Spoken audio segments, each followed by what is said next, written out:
Assalamualaikum warahmatullahi wabarakatuh. Untuk teman-teman guru, berikut adalah rapot capaian hasil belajar format Microsoft Excel. Tentu saja ini bisa digunakan untuk madrasah maupun sekolah ya. Bagi teman-teman yang menggunakan rapot digital madrasah atau RDM, tetap kami persilahkan untuk menggunakan itu ya. Jadi untuk rapot ini bisa digunakan bagi madrasah-madrasah seumpama eh, tidak atau ada halangan dalam menggunakan RDM dan lain sebagainya. Langsung saja kita akan mencoba mensimulasikan ya untuk rapot ini. Namun sebelumnya kita lihat beberapa panduan ya. Ini adalah panduan yang ada pada panduan pembelajaran dan asesmen yang dikeluarkan oleh Dirjen Pendis Kementerian Agama. Untuk format laporan hasil belajar, ini ada identitas, kemudian ada mata pelajaran, kemudian ada nilai ya. Kemudian ada capaian kompetensi ya. Capaian kompetensi ini ada dua keterangan atau dua deskripsi.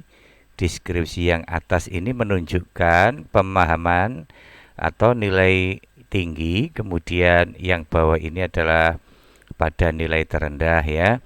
Kemudian ada deskripsi ini misalkan menunjukkan pemahaman terhadap Pancasila dan mampu menerapkan dalam kehidupan sehari-hari. Tentu ini diambil dari nilai tertinggi. Kemudian ini diambil dari nilai terbawah, yaitu perlu bantuan dalam membedakan hak dan kewajiban ya. Intinya adalah bahwa selain ada nilai, tiap mata pelajaran juga ada deskripsi atas atau kompetensi yang sangat dikuasai dan ada deskripsi nilai bawah atau kompetensinya masih perlu bantuan ya. Oke, kemudian kita lanjutkan lagi. Lihat format RDM ya. Ini adalah rapot RDM template-nya. Ini ada mata pelajaran, kemudian di sini ada nilai, kemudian di sini ada capaian kompetensi kelihatannya ya. Untuk deskripsi capaian kompetensi ini hanya ada satu ya. Jadi hampir mirip dengan K13 atau kurikulum KTSP 2013. Oke. Sekarang kita akan masuk ke aplikasi kita. Tentu aplikasi rapot ini mengacu pada panduan dari pembelajaran dan asesmen yang dikeluarkan oleh Dirjen Pendis Kementerian Agama Republik Indonesia. Langsung saja, bagaimana cara menggunakan rapot ini? Pertama ya, kita sudah memberikan petunjuk flow-nya atau alurnya. Ada penomoran 1, 2, 3, 4, 5, 6, 7, 8 ya. Kemudian kita lengkapi juga nanti dengan legger, buku induk, dan mutasi. Langsung saja langkah pertama kita klik nomor 1 yakni pengisian data madrasah ya. Ini adalah data madrasah, bisa diisi. Kemudian ini adalah mata pelajaran, baik mata pelajaran umum maupun muatan lokal. Juga di sini ada ekstrakurikuler ya, bisa diisikan semua. Misalkan ini dipakai untuk MI, MTSMA atau SD, SMP, SMA, tentu saja tinggal menyesuaikan mata pelajarannya, bisa diinput di sini. Jadi rapot ini bisa digunakan baik untuk madrasah maupun sekolah ya. Tinggal mengubah data mapelnya saja. Kemudian jangan lupa diisi juga daftar ekstrakurikuler yang ada di sekolah atau madrasah. Kemudian lanjut data siswa ya. Kita isi semua data siswa mulai dari NIS, NISN, kemudian ada nama siswa, kemudian jenis kelamin, tempat tanggal lahir dan seterusnya. Saya kira ini umum ya untuk input data untuk rapot. Kemudian kita lanjutkan. Nah, ini ada input nilai dan tujuan pembelajaran atau yang kita singkat dengan TP. Sengaja kita kasih tanda khusus karena pada menu ini adalah menu yang paling kompleks ya, yakni penginputkan nilai dan tujuan pembelajaran. Kita klik nilai dan TP atau tujuan pembelajaran. Nah, Ini ada sekian mata pelajaran yang sudah kita input pada data tadi. Ini akan muncul nama pelajaran secara otomatis ya. Coba kita simulasikan untuk satu mata pelajaran, misalkan untuk Al-Quran Hadis ya, kita klik Al-Quran Hadis. Nah, langkah pertama yang kita lakukan di sini ada tombol TP atau tujuan pembelajaran, kemudian ada nil atau nilai ya. Kita klik dulu TP ini, kita klik. Nah, di sini akan diarahkan pada tabel atau kolom penginputan dari tujuan pembelajaran. Jadi ini kepentingannya nanti untuk deskripsi ya. Jadi deskripsi itu bisa mengambil dari CP, bisa mengambil dari tujuan pembelajaran, atau bisa mengambil dari materi. Ini kebetulan yang kita ambil adalah tujuan pembelajaran. Kita isikan semua tujuan pembelajaran dalam satu semester. Misalkan ini semester ganjil misalkan ya. Seluruh tujuan pembelajaran di semester ganjil dituliskan di sini Bapak Ibu ya. Kita sediakan banyak kolom, ini ada 13 kolom ya. Itu yang pertama. Kemudian kalau tujuan pembelajaran sudah di entry di sini semuanya, sudah diinputkan, baru kita tombol nil atau nilai. Nah, kita akan memasukkan nilai-nilai dari nilai harian atau yang disebut dengan sumatif. Misalkan sumatif pada TP1 kita masukkan, TP2, TP3, TP4 dan lain sebagainya. Kalau di akhir semester nanti semua hasil nilai dari TP yang ada di satu semester itu kita masukkan semua di sini ya. Kemudian kita di sini akan muncul, kita rumuskan yakni rata-rata sumatif secara otomatis. Ini adalah rata-rata nilai sumatif. Nilai sumatif dulu itu namanya PH ya. Sekarang sumatif 1, sumatif 2, sumatif 3 kalau dalam kurikulum Merdeka. Kemudian nanti di akhir semester ada ujian namanya sumatif akhir semester. Kalau dulu K13 namanya PAS atau PAT ya. Kalau di kurikulum Merdeka namanya sumatif akhir semester. Kita inputkan di sini. Kemudian di sini ada nilai rapot. Nah, nilai rapot ini tentu saja akumulasi dari nilai rata-rata sumatif dan nilai sumatif akhir semester. Nah, terserah Bapak Ibu masalah pembobotannya. Misalkan kalau versi saya pembobotan untuk nilai rapot ini kita ambilkan dari 60% rata-rata nilai sumatif, 40% dari SAS atau sumatif akhir semester. Nah, seperti ini dihasilkan nilai 80. Rata-rata sumatifnya 84, kemudian nilai sumatif akhir semesternya 75, nilai rapotnya 80. Kemudian di sebelah kanannya di sini ada capaian kompetensi tertinggi diambil dari nilai tertinggi. Kemudian ada capaian kompetensi terendah diambil dari TP yang nilainya terendah. Nanti akan menghasilkan deskripsi secara otomatis semacam ini Bapak Ibu ya. Jadi ini akan bekerja secara otomatis. Sekali lagi, untuk capaian kompetensi tertinggi diambilkan dari perolehan nilai tertinggi.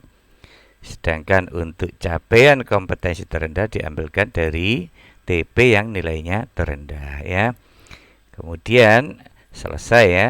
Ini untuk satu mata pelajaran. Nah, pada pelajaran yang lain juga akan sama seperti itu cara penginputannya. Sekali lagi, kita klik TP dulu, masukkan tujuan pembelajaran, baru kita masukkan nilai, baik nilai sumatif yang diambil berbasis tujuan pembelajaran, kemudian nilai sumatif akhir semester yang nanti akan menjadi nilai rapot ya.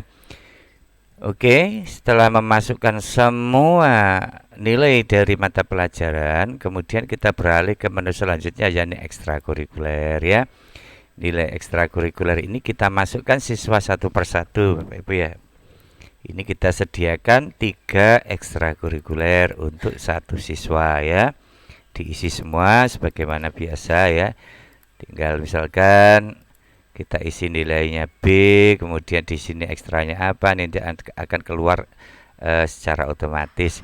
Jangan lupa sebelum memberi nilai semacam ini, buatlah deskripsi pada ekstrakurikuler seperti kayak kita memasukkan TP tadi ya. Kita buat deskripsi karena di rapot itu ada deskripsi untuk ekstrakurikuler. Tiap ekstrakurikuler kita buatkan deskripsi semacam ini dengan cara klik deskripsi. Kemudian kita klik nilai untuk memasukkan nilai siswa dalam kegiatan ekstrakurikuler. Saya kira ini juga biasa kita lakukan ya dalam penginputan data di rapot. Kita kembali lagi. Selanjutnya setelah ekstrakurikuler ada catatan wali kelas. Nah, catatan wali kelas ini kita kasih alat bantu Bapak Ibu ya. Kita kasih alat bantu. Misalkan untuk siswa 1 ini kita kasih B ya. B itu apa? B itu misalkan kedisiplinan menunjukkan pencapaian positif, tingkatkan semangat dan motivasimu dalam belajar dan seterusnya. Jadi intinya di catatan wali kelas ini memberikan motivasi pada siswa ya. Nah, ini dari mana sebenarnya deskripsi ini kok bisa muncul otomatis? Kita klik alat bantu ya, kita klik alat bantu. Jadi nanti ini bisa masuk ke deskripsi yang kita buat Bapak Ibu ya. Jadi di alat bantu ini, misalkan kita kembali lagi ya ke catatan wali kelas. Di alat bantu ini Bapak Ibu bisa kita melakukan edit ya, edit alat bantu juga bisa. Oh, di sini edit kriteria atau alat bantu ya. Oke, misalkan kita klik edit kriteria. Nah, Bapak Ibu sebenarnya bisa membuat kriteria sendiri. Misalkan untuk option A, B, C, D ini kategorinya apa. Kalau misalkan A ini kita buat kriteria anak itu disiplinnya baik tapi prestasinya juga baik. Kemudian B itu maksudnya disiplinnya baik tapi prestasinya perlu ditingkatkan. C itu misalkan disiplin perlu ditingkatkan tapi prestasinya juga sudah baik. Atau D, kedisiplinan dan prestasi perlu ditingkatkan. Kita buat deskripsi di sini. Kalau Bapak Ibu mau mengubah juga silahkan ya. Kemudian kita back kembali ke catatan wali kelas. Jadi ini memudahkan wali kelas di dalam membuat deskripsi ya.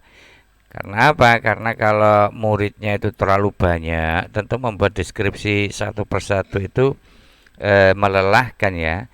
Kemudian kita kasih alat bantu semacam ini. Ini sifatnya opsional. Atau Bapak Ibu langsung bisa ditulis manual di sini juga nggak apa-apa tanpa menggunakan alat bantu. Oke, saya kira itu untuk catatan wali kelas ya. Kemudian diisi ketidakhadiran dan prestasi ya.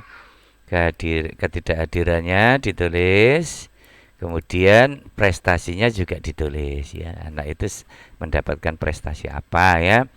Kemudian selanjutnya bisa misalkan kalau dia anak kelas 10 atau anak kelas 7 atau anak kelas 1 bisa cetak rapot sampul ya. Ini bisa diisi secara manual ya, dikasih logo madrasah, ditulis nama madrasahnya, kemudian ini nama siswa akan muncul secara otomatis ya. Ini biasanya untuk anak baru ya. Biasanya di sampul rapot awal setelah sampul rapotnya dikasih semacam ini ya. Kemudian ada lagi cetak biodata siswa. Ini biasanya ditaruh di halaman pertama setelah cover atau sampul ya. Kemudian langsung saja kita masuk ke inti yaitu cetak rapot ya. Oke, cetak rapot. Nah, ini adalah hasil cetak rapot ya. Ini sekali lagi untuk KOP silakan diisi sesuai madrasahnya masing-masing. Ada identitas, kemudian di sini ada capaian hasil belajar. Nah, ini ada mata pelajaran, ada nilai, ada deskripsi tertinggi, capaian tertinggi, ada deskripsi capaian terendah. Sesuai dengan panduan yang dikeluarkan oleh Dirjen Pendis Kementerian Agama Republik Indonesia.